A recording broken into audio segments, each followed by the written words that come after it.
இங்க அப்பா அம்மா இல்லாத ஒரு பொண்ணை அத்தைங்களா சேர்ந்து அடிமை மாதிரி வச்சு வேலை வாங்கிட்டு இருக்காங்க. அத்தை பொண்ணு பாக்குறதுக்காக மாப்பிள்ளை வீட்டுல இருந்து எல்லாரும் வந்திருப்பாங்க.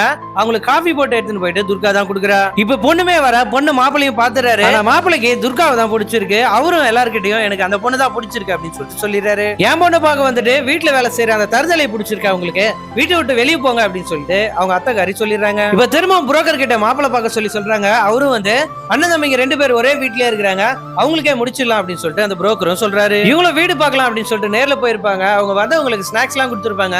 அதுல பலகாரம் எல்லாம் நிறைய இருக்கும். அதே மாதிரி அந்த மாப்பிள்ளையோட அம்மா நல்லாவே பேசியிருப்பாங்க. இவங்களுக்கு அந்த வீடுமே பிடிச்சிரும், நல்ல பெரிய வீடா தான் இருக்கும். இதனால அவங்கள பிடிச்சு போய் கல்யாணத்தையும் முடிச்சிடறாங்க. எல்லார் வீட்டுக்கும் பலகாரம் கொடுக்கறதுக்காக துர்காவை தான் அனுப்புறாங்க. அவளும் போய் கொடுத்துட்டு இருக்கும்போது அங்க இருந்த 2 பேரு, உன்னை விட சின்ன பசங்களா கல்யாணம் பண்ணி போயிட்டாங்க, அவங்களோட மூத்த பொண்ணு நீ, இன்னமும் நீ கல்யாணம் பண்ணாத இருக்க, அவங்களுக்கு வீட்டு வேலை தான் செஞ்சுட்டு இருக்க போறியா அப்படின்னு சொல்லிட்டு கேள்வி கேட்கறாங்க. இதனால வருத்தப்பட்ட துர்காவும் அவங்க மாமா கிட்ட வந்து ஊர்ல இந்த மாதிரி சொல்றாங்க மாமா அப்படின்னு சொல்லிட்டு வருத்தப்பட்டு இதை பாக்குறவங்க அத்தக்காரிகளும், ஓ ஒண்ணு இல்லாத நாய்க்கு கல்யாண ஆசை வேற வந்துச்சா, ரோட்ல இவனை பைத்தியக்காரன் இருப்பான், அவனை புடிச்சுன்னு வந்து கட்டி வச்சிடறான் அப்படின்னு சொல்லிட்டு சொல்றாங்க. இப்போ அவங்க மாமகாரனுங்களும் இந்த பொண்ணுக்காக மாப்பிள்ளை பாக்குறதுக்காக வெளியே போகும்போது அந்த ஊர்ல இருக்கிற பசங்க எல்லாம் ஒரு பைத்தியக்காரனை துரத்திட்டு இருப்பாங்க.